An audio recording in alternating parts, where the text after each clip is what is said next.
হাসরের ময়দানে রৌদ্রের তাপে আল্লাহ সুবহানাহু ওয়া তাআলার সামনে সবাই দাঁড়ানো, আল্লাহর সামনে সবার কাছে আজকে উপস্থিত হয়ে গেছে সবাই। এবার বিচার আরম্ভ হবে। কোর্টে দাঁড়ানো, বাংলাদেশের কোর্ট না, পৃথিবীর কোর্ট না, আহকামুল হাকিমিন সেখানে বসা। আল্লাহু আকবার।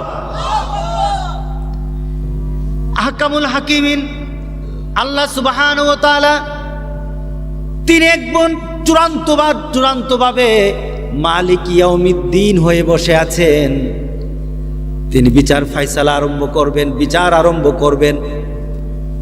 বিচারের অবস্থা আল্লাহ সুবহানাহু ওয়া তাআলা, একটা মানুষ যখন পৃথিবীর কোনো হাইকোর্টে যায়, পৃথিবীর সামান্য কোনো জজ কোর্টে যায়, নিম্ন কোর্টে যায়, তখনই তার কোনো হুঁশ থাকে না। যখন আল্লাহর সামনে সবাই উপস্থিত হয়ে যাবে আর সামনে দেখবে দুজকের আগ গর্জন, বেহেশতের জন্য বেহেশতেরা দেখতে থাকবে বেহেশতের প্রতি, দুজকের গর্জনগুলি তাত্তালিউ আলাল আফইদা, প্রত্যেকটি মানুষের কলিজার মধ্যে গিয়ে তার আঘাত করবে, তার কলিজার মধ্যে গর্জনগুলি আঘাত করবে। নবীরা পর্যন্ত দুজকের আগুনের আওয়াজ শুনে ভয় পেয়ে যাবে। এটা হলো হাসরের ময়দান। নবীরা পর্যন্ত ভয় পেয়ে যাবে দুজকের আগুনের আওয়াজের। সেই অবস্থায় আল্লাহ সুবহানাহু ওয়া তাআলা একটা ডাক দিবেন হাসরের ময়দানে, ও মুসলমান, কবর কিন্তু আপনার বেশি দূরে না। একটা শ্বাস ভিতরে নিলেন, হয়তো কবর ওই শ্বাসের মধ্যেই কবর হয়ে যেতে পারেন। আরেকটা শ্বাস ফেলে দেওয়ার পর নতুন কোনো শ্বাস হয়তো আপনার ভাগে জুটবে না। আপনার কবরটা কিন্তু অতি নিকটে। কেউ যদি বলে কখন কিয়ামত হবে, ফাকাদ কামাত কিয়ামাতাহু, মান মাতা ফাকাদ কামাত কিয়ামাতাহু, যে মরল তার কিয়ামত। সুবহানাহু ওয়া তাআলা কোরআনে কারিমে আমাদেরকে জানিয়ে দিলেন, তোর বিচার আমি কেমন ভাবে করব। রাতের আধারে গোটা পৃথিবীর কেউই দেখে নাই, তোর স্ত্রীও দেখে নাই, গোটা পৃথিবীর কেউ তোকে দেখে নাই। রাতের আধারে এমন একটা কাজ করেছস, মনে মনে চিন্তা করেছস, কেউই দেখে নাই। আল্লাহ বলেন ওইটা তোরে হাসরের দিন দেখাইয়া দেব। হাসরের দিন গোটা পৃথিবীর মানুষের সামনে ওই কথাটাও দেখায় দেব।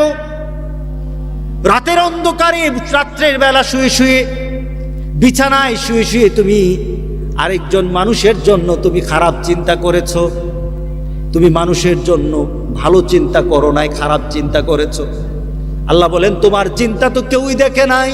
পাশে স্ত্রী ছিল, স্ত্রীও টের পায় নাই, কিন্তু আরশের মালিক আমি আল্লাহ কিন্তু টের পেয়ে গেছি। আল্লাহ আফসোস হবে, আফসোস করবেন, আফসোস করবেন। ওই আফসোসের কথা আজকে কোরআনের যে আয়াত তেলাওয়াত করলাম, এই আফসোসের কথা আছে। হাসরের ময়দানে গিয়ে কিছু আফসোস করবে লোক। কি করবে? আফসোস করে করে বলবে, আরে আমি কি করলাম রে, ইয়া লাইতানি কুনতু তুরাবা, আরে আমি কেন মাটি হই না।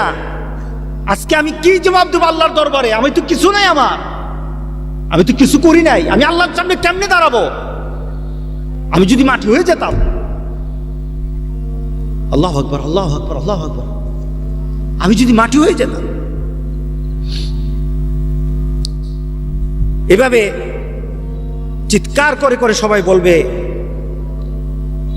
যে আমি যদি মাটি হয়ে যেতাম। আবার কেউ বলবে কাদ্দামতু লিহায়াতি, নিজের আমলনামা দেখবে, নিজের জীবনটা দেখবে। আমি যে বললাম নূর নাই, তার সাথে নূর নাই, তার সাথে নূর নাই। এখন নূর সারা কবরে গেছে, নূর সারা হাসরে দাঁড়াইছে। এখন হাসরের ময়দানে দেখে নিজের মধ্যে নূর নাই। এখন আল্লাহর সামনে কেমনে দাঁড়াবো? প্রস্তাব তো নাই। আল্লাহ তো আমার দিকে তাকাবে না, রাসূল তো তাকাবে না। যে রাসূল পাক সাল্লাল্লাহু আলাইহি সাল্লাম বলেছেন সব উম্মতের একটা সিম্বল হবে, একটা চিহ্ন হবে। আমার উম্মতেরও সিম্বল হবে, একটা চিহ্ন হবে। সেটা হবে তার চেহারাটা সূর্যের আলোর মতো জ্বলজ্বল করতে থাকবে।